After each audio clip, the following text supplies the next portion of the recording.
आनंदाचा डोह. शरीर एक आनंदाचा डोह.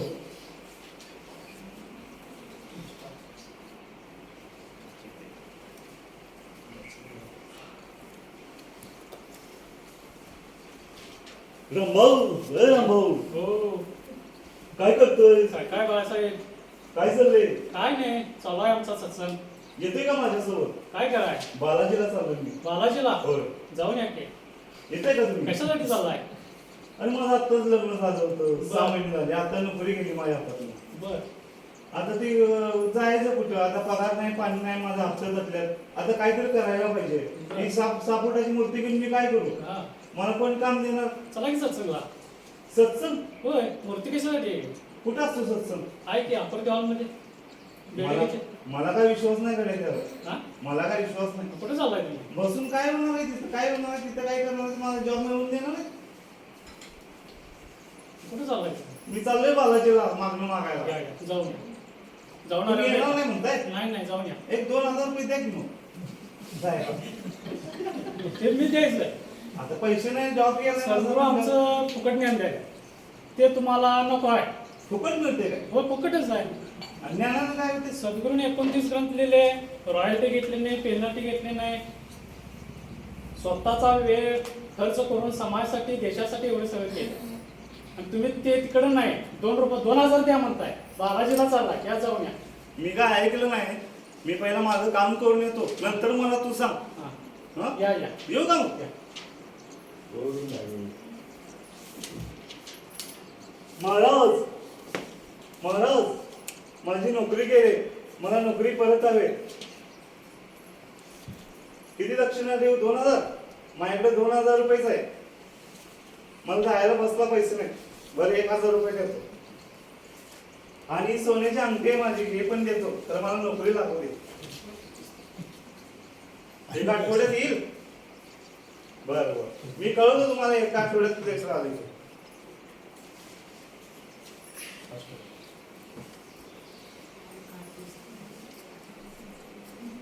15 दिवसानंतर येतो.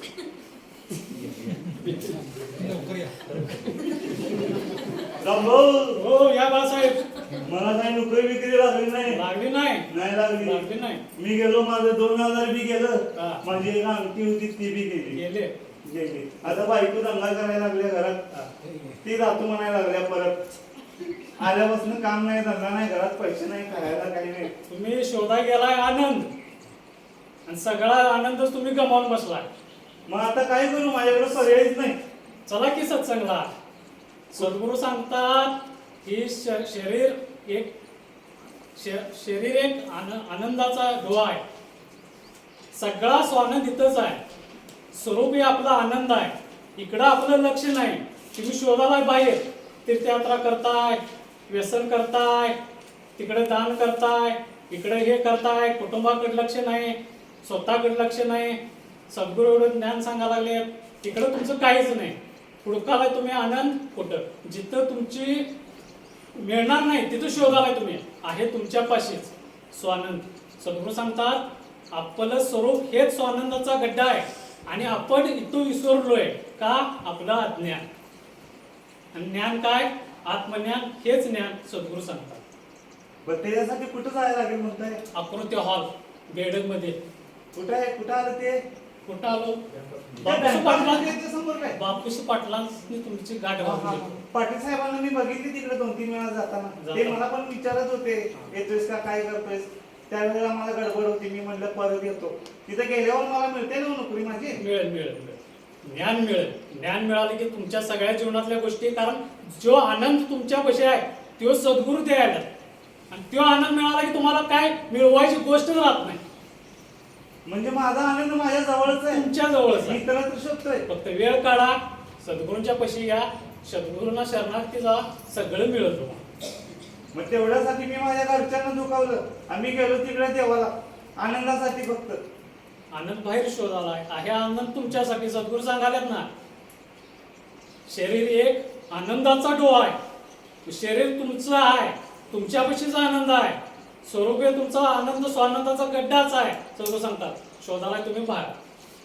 म्हणजे हे अवयव म्हणजे अक्षरशः लाखोंची करोडोंची संपत्ती आहे मला की.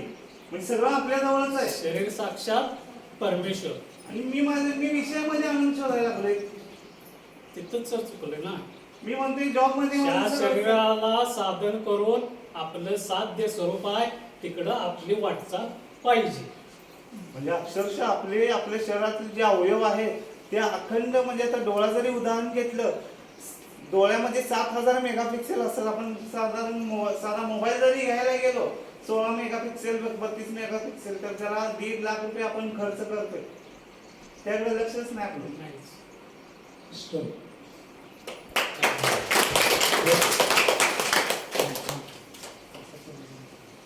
त्याच्यामध्ये काय मुद्दे होते? आनंदाचा डोह. शरीर हा आनंदाचा डोह आहे आणि या ठिकाणी जी जाणीव नांदते, आपल्या ठिकाणी नांदणारं जे स्वरूप आहे ते आनंद स्वरूप आहे. आणि आतमध्ये असणारा जो आनंदाचं स्वरूप, ज्याला आपण सच्चिदानंद स्वरूप असं म्हणतो, त्याची चव त्या जाणीवेच्या ठिकाणी आहे, पण त्याच्या विसरामध्ये ती बाहेर विषय शोधते आहे. विषयांच्या मध्ये तो आनंद शोधण्याचा प्रयत्न करते, पण विषयांच्या मधून आनंद टेम्पररी मिळतो, थोड्याच काळापुरता मिळतो, परत तो विसरत जातो. आणि तो एक महत्त्वाचा मुद्दा मांडला त्यांनी, ह्या शरीराचा साधन म्हणून वापर करायचा आहे आणि साध्य स्वरूपाला करायचं आहे. हे पण छान सांगितलं. ठीक. Number 18, group 18, 19. विषय विकृत दृष्टिकोन.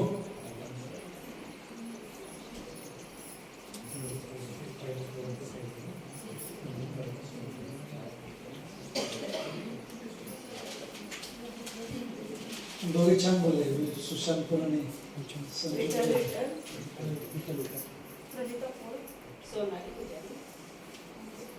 विषय आहे विकृत दृष्टिकोन. स्टार्ट. तुमचा नंबर किती? 19. ताई कुठं चाललाय? काय करण्यासाठी? अनुवानी चाललाय, पाय चप्पल पण घातला नाही. नाही करणार. उपास तापास करणे, तीर्थयात्रा करणे हे जीवन विद्येला मान्य नाही, सद्गुरूंना मान्य नाही. शरीर हे आपलं नाशवंत आहे, टाकाऊ आहे, नित्य आहे. त्या शरीराचा आपला अवयव, प्रत्येक अवयव महत्वाचा आहे. आपल्या शरीरात एक जर अवयव नसला तर आपल्याला किती त्याची जाणीव होते की आपला अवयव नसला तर किती त्रास होतो. शरीर हे प्रत्येक अवयव महत्वाचा आहे, डोळे महत्वाचे आहेत, कान, प्रत्येक शरीरातील सर्व अवयव खूप महत्वाचे आहेत. शरीराची स्वच्छता राखली पाहिजे, रोज आंघोळ केले पाहिजे, शरीराकडे दुर्लक्ष करायचं नाही, त्याला खाणं पिणं व्यवस्थित पाहिजे, व्यायाम पाहिजे, आहार व्यवस्थित ठेवला पाहिजे.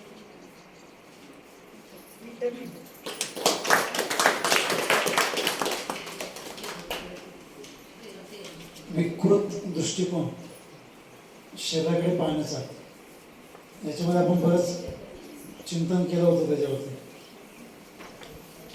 20 नंबर सुजित मोहिते. बदलून 23 नंबर आला त्याच्यावर. 20 नंबरचा विषय कुठला त्याचा?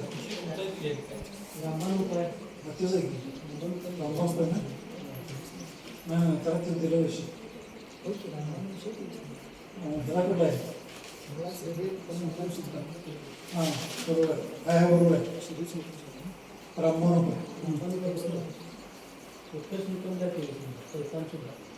चला 20 नंबर, म्हणजे 20 नंबर कसं जायचं?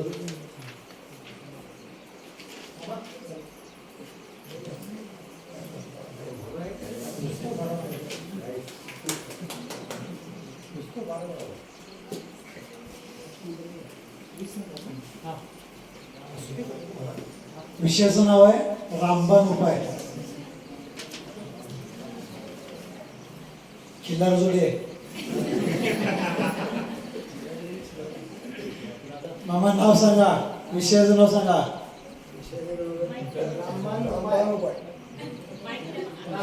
विषयाचं नाव माहीत नाही. आणि गाव बनवाडी तालुका कवठे मंगळ आणि मी शिवनिर्मित म्हणजे बेडगेलाच आहे यासोबत तरी संस्थेत आहे. ओके.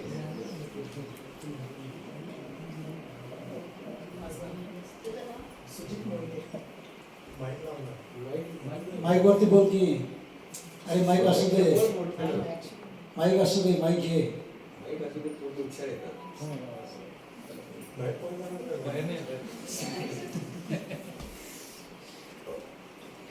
वेळ झालाय काय एवढा वेळ झाला मुळात जायलाच वेळ मामा निवांत दिसत नाही तरी निवांत आहे. कशाचे निवांत रोज कामात धंद्यात जातोय पोरं शहर आहे काय त्यांची काय चालना मिळवतोय 10 रुपये आणि खर्च व्हायला रोज 25 रुपये काय चालना काय चालना झाले आणि पोरं सारखी केव्हा बाकी तर रोज सकाळ सकाळ बाकी चालू आहे. पण काय चालायचं काहून गेलो या जन्माला काहून गेलो बर रोज किती आणायचं किती त्या मुलांचं काही मेळ बसतच नाही बर काहून गेलो. या वयात कसं पाहिजे निवांत पाहिजे. कसं निवंत राहायचं बाकी कोण नाही शेतीपाती नाही काय नाही गरीब माणूस मी मुलं तर आता मोठ्या वयात मुलं झाली आणि ती मुलं आहेत बारीक आणि मी आता माझं ताकद आली कमी मला अरे बघा कंटाळा आलाय बाबा जन्माचा. माझं पण जरा असं सुद्धा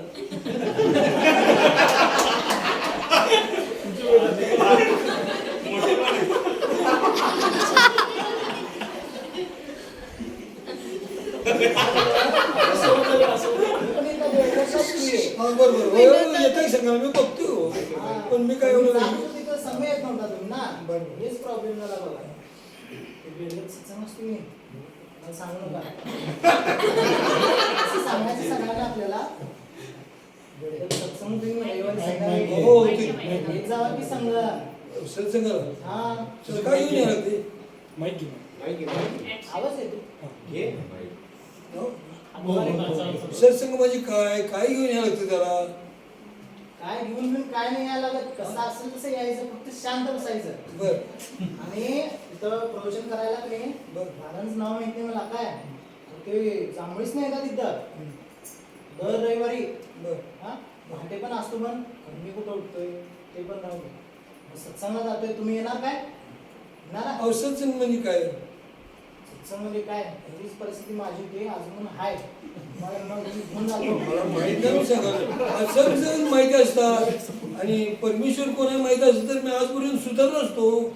हा परमेश्वर ठीक आहे पण आधी आपण सुधऱ्या पण तेच काय करणार बघा काय झालं आज गेलं आज रविवारच ना घेऊन आलो तुझं होतं प्रेझेंटेशन त्याच्यात गेला वेळ त्यामुळे जायला वेळ झाला सत्संगला तरी शेवटी गेल्यावर काही मुद्दे मला कळाले तुम्हाला सांगू मी शहाणपण हा विषय होता बघा आज त्या दादांचा कोणतं बोलत होते मागून विचारलं दादा पण ते सागर दादा म्हणून नाव सांगितले शहाणपण हा विषय होता काय पहिला लय काय काय बोलत होते पण मला जायला मिळाले बोललो तुम्हाला प्रेझेंटेशन होतं वेळ गेला मग तिथं बघा शहाणपण म्हणजे काय सांगितलं ते सगळ्यात पहिला हा समाज उपयुक्त काम हे करणं म्हणजे शहाणपण एवढं मला वरवरनं कळालं. मी काय म्हणतो सगळं होते तुमचं पण सवय त्याने ना एक प्रार्थना सांगितलेली ते भलगरची साधना म्हणून असते बघा काय ते एक सांगितलेली प्रार्थना तुम्हाला सांगतो तुम्ही म्हणणार काय ते पण चांगलं होते बघा ते तुम्ही शिकवलं तर म्हणणार कसं म्हणणार अरे म्हणायचं की मी म्हणतोय 2 दिवस झालं म्हणाले तुम्ही पण म्हणा. शिकवलं तर म्हणेन आता म्हणणारा हो म्हणेन बघा हे ईश्वरा म्हणा की म्हणत हे ईश्वरा सर्वांना चांगली बुद्धी दे सर्वांना चांगली बुद्धी दे आरोग्य दे आरोग्य दे सर्वांना सर्वांना सुखात सुखात आनंदात आनंदात ऐश्वर्यात ठेव ऐश्वर्यात ठेव सर्वांचं भलं कर सर्वांचं भलं कर कल्याण कर सर्वांचं कल्याण कर रक्षण कर रक्षण कर आणि तुझे गोड नाम मुखात राह. अहो, पण तुम्ही बोला.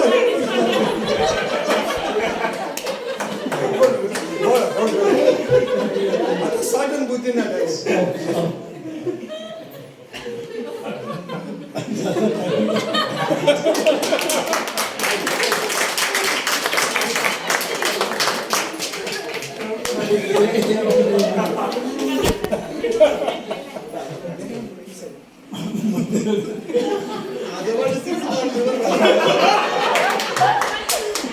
आजोबांची ऍक्टिंग खूप छान केली.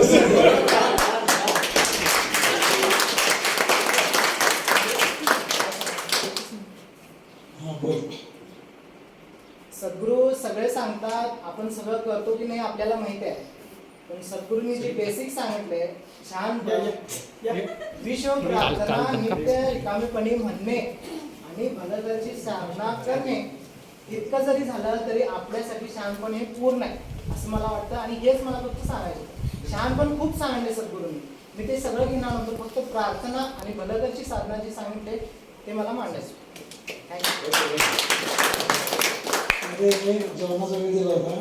जेवणाच्या वेळेत आपण सगळ्यांनी बोलवलं इकडे पटकन, सगळ्यांना आठवलं, सगळेच आतमध्ये आले. अशा अजून खुसफुस तिकडे यांची खुसूर काय चालू होती. मी म्हणाले ना गप्पाच म्हणून हळूच माझ्याजवळ आलो, दादा बायकोचं प्रेझेंटेशन करण्यात सगळा वेळ दिला, माझं काही झालं नाही. चला छान छान छान.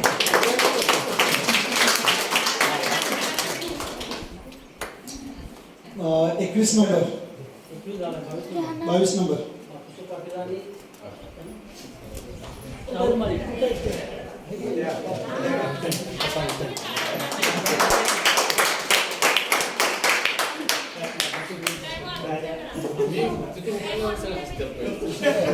पण ह्या वयात सुद्धा आजोबा म्हणजे मस्त, खूप छान.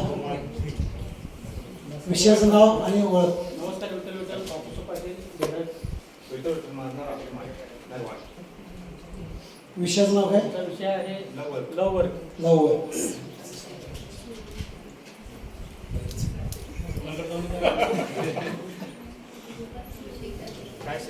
वर्क. अरे काय महेश, कसं काय चालू आहे तुझं? काय चालू आहे की आवाज मोठा होईल द्या. काय चालू आहे की गेल्या आपण कंपनीमध्ये एका कंपनीमध्ये काम हा, अरे हो हो, पुण्यामध्ये आपण होतो ना. हा. हा, अरे वा, आता ओळख झाली. कसं आहेस तू? काय काय मस्त आहे. आपण पूर्ण तुझी तब्येत जरा मला बरी वाटत नाही, चेहरा पण थोडासा असं झाला. होय, ठीक काय? आहे ना सगळं तुझं? होय, ठीक चाललंय सगळं. पण काय करायचं, काम लोड असते, काम सगळं. अरे तू माझ्या कंपनी होताच ना काम आपण एकत्र काम करत होतो ना. हो, एकत्र काम करत होतो. हो. पण तुम्हाला एक बेस्ट परफॉर्मन्सचं काम मिळालं. हो, त्यावेळेला मला बेस्ट परफॉर्मन्सचा अवॉर्ड मिळाला. ते आमचे सद्गुरू आहेत, दोन्हीचे जे आमचे मेन आहेत सर्वेश्वरा सद्गुरू अमोलराव पै. त्यांनी आम्हाला काही टिप्स सांगितलेले होते जॉब करत असताना कसा करावा, लव वर्क अँड ब्लेस ऑल.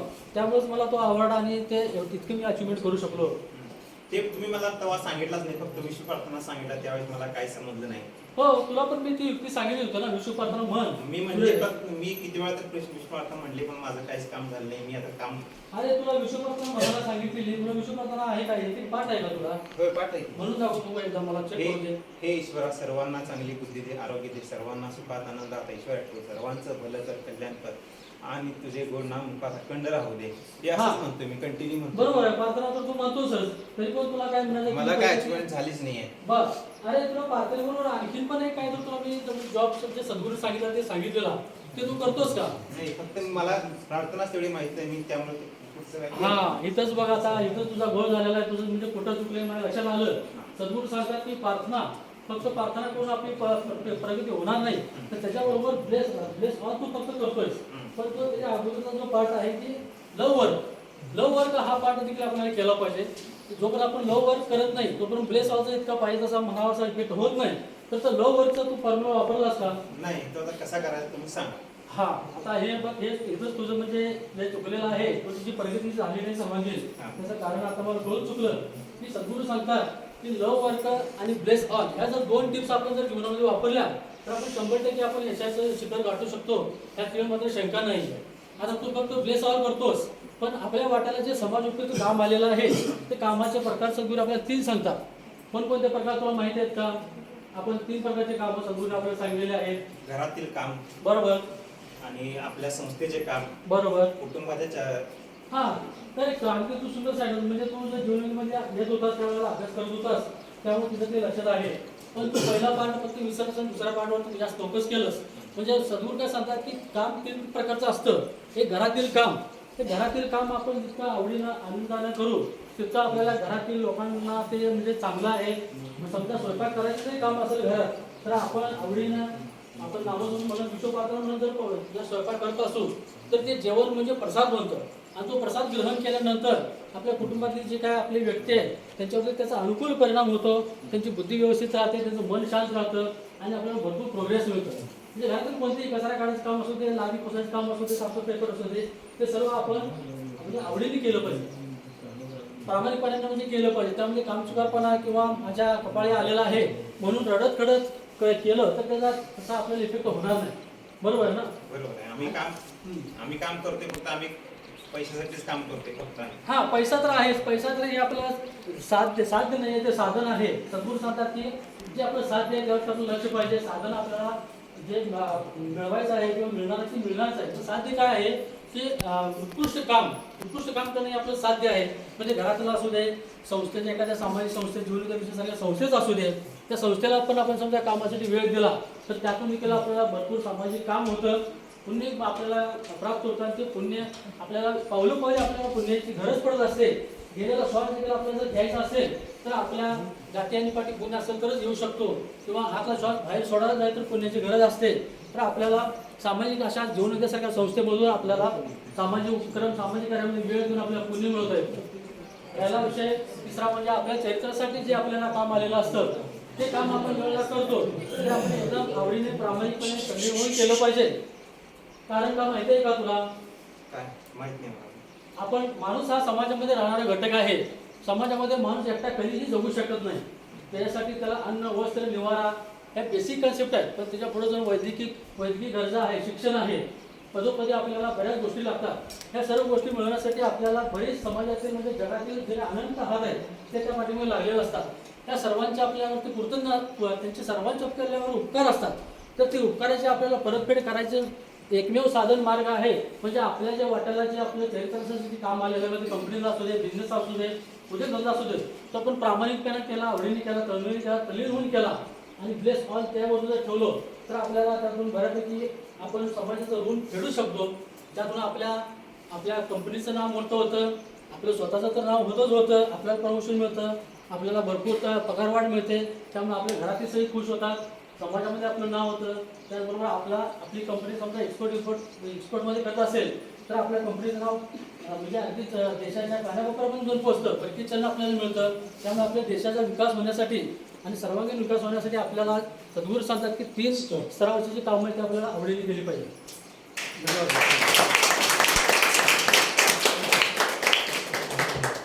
याच्यामध्ये काय आपल्याला आणखी काय यायला पाहिजे?